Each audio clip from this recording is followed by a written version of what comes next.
Ini seorang ibu yang baru saja hamil pertama kali ya, dan masih cukup muda. Kehamilannya sekarang masuk ke 17 minggu dan datang ke poli kandungan meminta pemeriksaan ke saya untuk pemeriksaan konsul ke konsultan feto-maternal. Saya sendiri bingung kenapa kok dikonsul, ada apa ya. Ternyata sejak awal kehamilan janinnya diduga tidak memiliki batok kepala atau akrania. Jadi pasien ini bukan pasien saya, tapi datang dari tempat yang cukup jauh ya, dari penghujung pulau Jawa di wilayah kami arah barat, area ke Cilegon sana, Serang Cilegon. Dan dari awalnya dokternya menilai suatu kondisi yang kita namakan akrania. Sebenarnya sejak awal kehamilan ya, sejak 11 minggu, karena kan kita melihat untuk mengukur diameter kepala. Jelas kalau kepala tidak bisa kita ukur, bagaimana kita mau menilai kepala ya. Nah, janin tanpa batok kepala atau akrania atau nantinya jadi anencefali, jelas kita tidak bisa melihat batok tempurung kepala. Jadi otaknya itu terburai keluar seperti ini ya. Ini bagian yang kita tampilkan dengan gambar tampilan USG konvensional 2 dimensi saja, itu udah sangat-sangat jelas. Jadi batas tempurung kepalanya itu hanya sampai menghilang di atas pelipis atau kelopak mata ya. Kalau istilahnya secara medisnya kita namakan frog sign itu. Jadi kalau kita lihat ini batok kepalanya tidak terbentuk ya sejak dia masa embrio. Ini ada gangguan pada neural tube defect atau defek selubung saraf neural tube defect yang menyebabkan bayi ini tidak mau nutup batok kepalanya ya, sampai sebatas kelopak mata itu. Ini kita lihat coba. Jadi di atas kepalanya yang seperti jerawat-jerawat itu yaitu otak yang hancur keluar. Dan ibu ini sudah diberitahukan sejak awal kondisinya ya. Dan kemudian kita beritahukan, tapi kemungkinan ya dia masih dalam fase yang belum bisa menerima, masih sangat terkejut, anak pertama ya. Sementara dia kondisinya hamilnya sangat-sangat sehat, mungkin juga kan minum vitamin yang cukup ya. Tapi ya itu tidak pernah kita tahu kan,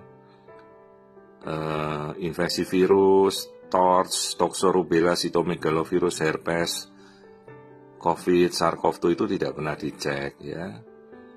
Itu bisa juga menjadi penyebab sekalipun ibunya segar bugar, sehat semuanya. Dan saya yakin lah sekarang ibu-ibu hamil pasti sudah mengkonsumsi asam folat dari awal ya. Itu. Jadi semua penyebab itu kan bisa terjadi, paling sering defisiensi asam folat ya. Karena itu dalam kehamilan berikut dia sudah harus perencanaan 3-6 bulan sebelum hamil lagi untuk mempersiapkan asam folat dosis tinggi, minimal 1 mg sampai 5 mg per hari. Ya, jadi janin ini keseluruhannya dari kepala ke bawahnya normal. Janinnya perempuan, jantung juga normal, seluruh organ tubuh normal kecuali tadi batok kepalanya tidak menutup ya. Ini bukan keterkaitan dengan kromosom atau genetik, jadi ini murni suatu kelainan kongenital bawaan yang sangat-sangat berat, dan jelas ini kan tidak kompatibel untuk suatu kehidupan ya. Kita edukasi ibunya ya, kan mereka punya hak untuk memilih bagaimana ya, karena ini suatu kondisi yang jelas masuk dalam kelainan letal atau mematikan, sama seperti bayi tidak punya ginjal, itu juga sama kondisinya ya.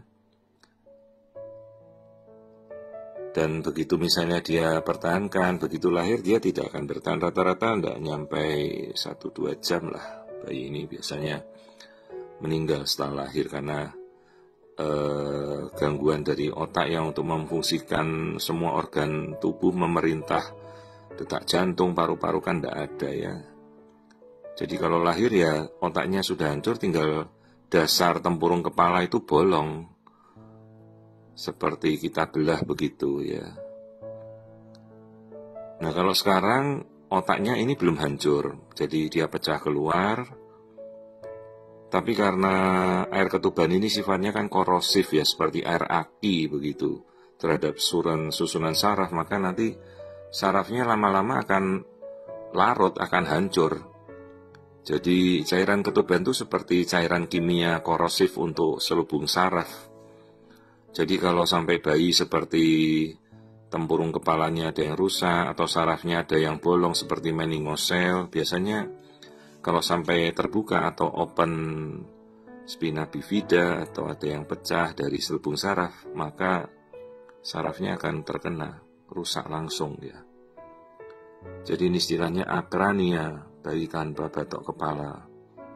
Dan perbedaannya itu air ketubannya yang masih terselubungi oleh selaput ketuban itu seperti sop merah, sop kacang merah gitu ya, karena jaringan otaknya kan sudah mulai hancur. Ini janinnya masih hidup, jadi dia akan bertahan karena masih mendapat suplai dari aliran darah ibu. Tapi begitu dia lahir ya dia tidak bertahan. Dan hati-hati saat melahirkan bayi ini secara normal, karena bayangkan itu batok kepala itu kan tulang keras ya, yang akan nanti membuka jalan lahir. Hati-hati itu jalan lahir ibunya bisa robek. Bayangkan saja seperti botol kacanya kita pecahkan, terus kaca pecah itu mendorong melalui jalan lahir ibu, kan bisa trauma sekali, itu jalannya bisa robek, compang-camping, berdarah. Makanya hati-hati. Dan umumnya sulit untuk melahirkan bayi ini secara normal karena batok kepalanya tidak ada, dia tidak bisa membuka jalan lahir sekalipun terinduksi ya, karena butuh batok kepala yang utuh supaya bisa membuka jalan lahir ibunya sampai pembukaan lengkap. Kalau tidak punya batok kepala kan tidak bisa membuka jalan lahir. Itu resikonya harus dipahami saat melahirkan bayi dengan kasus akrania. Ini usianya sudah 17 minggu ya, masih hidup. Hati-hati juga dengan kontaminasi zat-zat kimia ya. Kita harus hati-hati, makanya hindarilah paparan zat-zat kimia apapun selama kehamilan. Mau untuk kosmetika atau apalah ya, hati-hati. Ada yang mengandung aseton itu kan racun untuk janin, untuk embrio.